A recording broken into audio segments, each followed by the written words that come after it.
a caveman with long hair and beard along with his family of wife and child.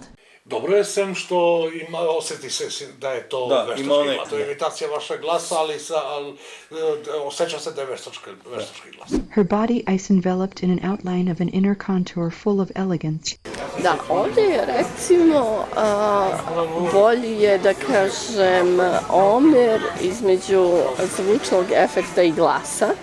Lepo se čuje zvučni efekt, ali ne guši ni glas. Znači, lepo je usklađeno. This is an old photograph of a city streets with people walking on it. The image shows a street scene in an old city. This is an old photograph of a city street with people walking on it. Ako smo se vratili na glasove, recimo prvi glas muškarca je odličan za slušanje, drugi je iritantan, treći podnošljiv.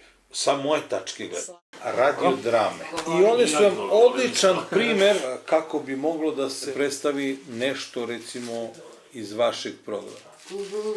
Samo bukvalno poslušate radiodramu i radiodrama ima te sve zvučne efekte.